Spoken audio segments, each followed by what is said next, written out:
छपी। शायद देश में शायद कोई हो सकता है, मुझे मालूम नहीं, मैंने पहली बार डिजिटल कैमरा का उपयोग किया था 87-88 में शायद, और उस समय बहुत कम लोगों का ईमेल रहता था। तो मेरे यहाँ विरमगाम तहसील में अडवाणी जी की सभा थी, तो मैंने वो डिजिटल कैमरा पर उनकी फोटो ली। तब डिजिटल कैमरा इतना बड़ा आता था, मेरे पास था उस समय। मैंने फोटो निकाली और मैंने दिल्ली को ट्रांसमिट की, और दूसरे दिन कलर फोटो छपी। तो अडवाणी जी को बड़ा सरप्राइज हुआ कि दिल्ली में मेरी कलर फोटो आज की आज कैसे छपी।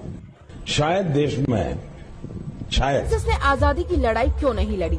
सुभाष चंद्र बोस आजाद हिंद सेना का गठन कर रहे थे, तब संघ ने सेना में शामिल होने से हिंदू युवकों को क्यों रोका? संघ के वीर सावरकर अंग्रेजों को 21 माफीनामे देकर जेल से क्यों छूटे, जबकि 436 लोग और थे सेलुलर जेल में? सिर्फ इन्होंने ही क्यों माफीनामे लिखे? ऐसी क्या विपदा आ गई थी? आरएसएस के पहले 1925 में प्रथम अधिवेशन में द्विराष्ट्र सिद्धांत, हिंदू राष्ट्र और मुस्लिम राष्ट्र का प्रस्ताव क्यों पारित किया गया, जबकि संघ अखंड भारत की बात करता है? 1942 में असहयोग आंदोलन का संघ ने बहिष्कार क्यों किया, और संघ ने इससे संबंधित पत्र ब्रिटिश गवर्नमेंट को क्यों लिखा? अगर ये पत्र न लिखते तो देश 1942 में आजाद हो जाता। गांधी जी की हत्या के प्रयास संघ आजादी के पूर्व से कर रहा था। क्यों? गांधी जी पर आजादी के पूर्व 5 बार संघियों ने हमले किए। क्यों? संघ प्रमुख केशव बलिराम हेड गवर्नर ने कहा था कि ऐसे हिंदुओं को अपनी ताकत का उपयोग अंग्रेजों के खिलाफ न करते हुए देश में मुस्लिम, क्रिश्चियन और दलितों के खिलाफ करना चाहिए। ऐसा क्यों? 15 अगस्त 1947 को जब देश आजाद हुआ, तब संघ के लोग राष्ट्रध्वज तिरंगे को पैरों तले कुचल रहे थे, तिरंगे को जला रहे थे। क्यों? संघ के स्वयंसेवक अटल बिहारी वाजपेयी ने क्रांतिकारी लीलाधर वाजपेयी के खिलाफ क्यों गवाही दी, जिससे उन्हें 2 वर्ष का कारावास हुआ? पिछड़े, दलित, आदिवासी भी संघी हैं। तो नासिक के कालाराम मंदिर में प्रवेश मुद्दे पर डॉक्टर अंबेडकर ने जो आंदोलन किया था, उसका विरोध क्यों किया? संघ के लोग अपने आप को राष्ट्रवादी समझते हैं। इन्होंने 1925 से 1947 के बीच वंदे मातरम का नारा क्यों नहीं लगाया? अंग्रेजों का इतना डर था क्या?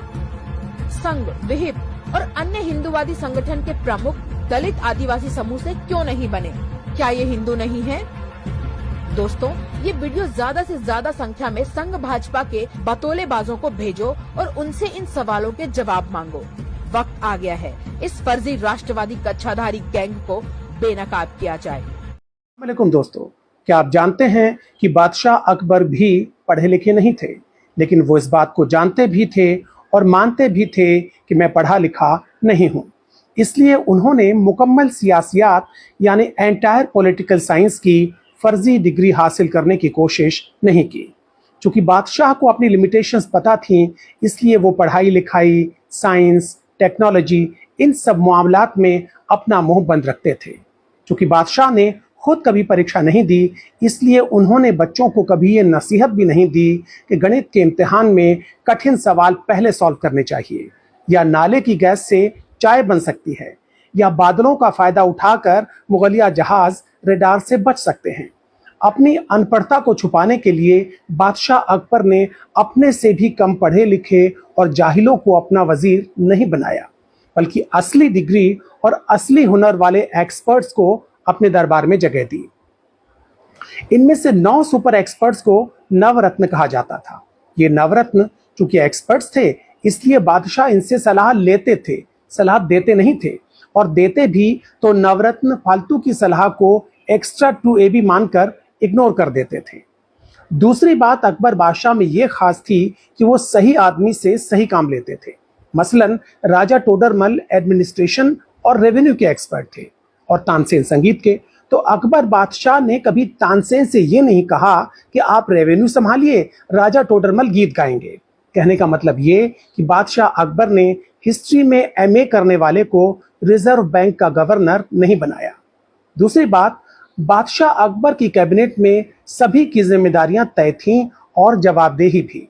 ये नहीं कि रेल का मामला हो तो खेल मंत्री जवाब दें, खेल के मामले में तेल मंत्री बोलें, तेल के मामले में जेल मंत्री बयान दें। बादशाह अकबर के मंत्री अपना अपना काम किया करते थे, खो खो का खेल नहीं खेलते थे। बहरहाल बादशाह अकबर ने सड़कें बनवाई, शानदार इमारतें बनवाई, सराय बनवाई, बहुत कुछ बनवाया, लेकिन जीते जी अपने नाम से जलालुद्दीन मोहम्मद अकबर स्टेडियम नहीं बनवाया। उन्होंने कभी अपनी नाकामी का ठीकरा अपने बाप हुमायूं के सर पे नहीं फोड़ा। अच्छा, अकबर के दरबार में हमारे एक पूर्वज व्यंग्यकार यानी सैटारिस्ट भी थे, आप जानते हैं, उनका नाम था बीरबल। मजे की बात यह कि बीरबल के ज्यादातर व्यंग्य और कटाक्ष बादशाह अकबर की कमियों और गलतियों पर होते थे, लेकिन इसके बावजूद बादशाह ने न तो उन्हें सोशल मीडिया पर ट्रोल करवाया और न ही उनके खिलाफ एफआईआर दाखिल करवाई, बल्कि उन्हें अपना नवरत्न बनाया। बादशाह अकबर भी दिखने में अच्छे नहीं थे, लेकिन उन्होंने न तो प्लास्टिक सर्जरी करवाई और न ही रोज 2 घंटे मेकअप के लिए दिया करते थे। हिंदुस्तान का शहंशाह होने के बावजूद बादशाह अकबर दिन में 5 बार कपड़े नहीं बदलते थे। बादशाह अकबर गलत फैसला देने के लिए मुंसिफ और काजी पर दबाव नहीं डालते थे, रियाया से किए हुए वायदों को भूल नहीं जाते थे, सब कुछ एक्चुअल और ओरिजिनल करते थे, पुरानी योजनाओं के नए नाम नहीं रखते थे। और सबसे बड़ी बात कि बादशाह अकबर ने मजहब को हमेशा सियासत से अलग रखा। अपनी प्रजा में उन्होंने कभी धर्म के आधार पर भेदभाव नहीं किया। उनके 9 में से 4 रत्न बीरबल, मानसिंह, टोडरमल और तानसेन हिंदू थे, और बाकी सब भी हिंदू मुसलमान करने वाले लोग नहीं थे, बल्कि फैजी ने महाभारत और गीता का फारसी में अनुवाद किया। और रहीम के बारे में, अब्दुल रहीम खान खाना के बारे में तो सब जानते हैं कि वो ब्रजनंदन भगवान श्री कृष्ण के अनन्य प्रेमी थे। तो इस तरह बादशाह अकबर ने साबित किया कि राजा अनपढ़ होते हुए भी महान हो सकता है, बशर्ते उसका दिल साफ हो और सोच बड़ी हो, बशर्ते राजा झूठा, मक्कार, धोखेबाज और नफरती न हो। इतने क्लाउड है, बारिश हो रही है, तो एक बेनिफिट है कि हम राडार से बच सकते हैं। a+b into bracket square, a square plus 2ab plus b square. 2ab कहाँ से आया? 2ab एक एक्स्ट्रा एनर्जी पैदा हुई, फैसले लेने की, जिम्मेवारी लेने का एक ऊर्जा बढ़ा दी।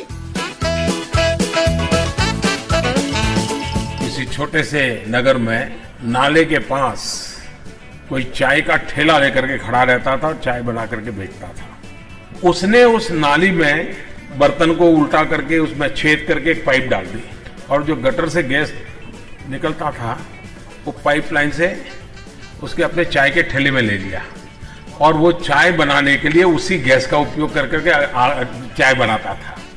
सिंपल सी टेक्नोलॉजी। मेरे मन से आवाज उठी कि ये मैं ऐसे कोई एकेडमिक स्टडी करके सरकार नहीं चला सकता। वाह मोदी जी, वाह वाह। वो बोलते हैं सब, अब जो बोलते सब में मानने को तैयार हमारी, हम मानते हैं कि सब हमारे लोग हैं इस देश में पले बड़े सब। इसको दुनिया सुप्रीम कोर्ट के जजमेंट के अनुसार हिंदू ये रिलीजन नहीं है, हिंदू ये वे ऑफ लाइफ है। आप रिलीजन में चले गए, हम सुप्रीम कोर्ट के जजमेंट के हिसाब से चलते हैं। सुप्रीम कोर्ट के जजमेंट के हिसाब से हिंदू ये वे ऑफ लाइफ है, और उसमें न बुद्ध को इतराज है, न सिख को इतराज है। इतना ही नहीं, आज भी केरल में हमारे ईसाई संप्रदाय ऐसे हैं जो इसी प्रकार से जीवन जीते हैं। ये आप डिस्क्रिमिनेट करते हैं, नहीं कर सकते। मगर आपके मैनिफेस्टो में तो सिर्फ हिंदूज का रेफरेंस है। हम हिंदू रेफरेंस जो करते हैं वो सुप्रीम कोर्ट के जजमेंट के हिसाब से करते हैं, वे ऑफ लाइफ रिलीजन के हिसाब से नहीं करते। So the reference to Hindus in the manifesto we don't believe that. हम मानने को तैयार नहीं, हिंदू रिलीजन है, मानने को तैयार नहीं। Hindu is the way of life. And you just spoke in your first answer, you said वो बोलते हैं सब, अब जो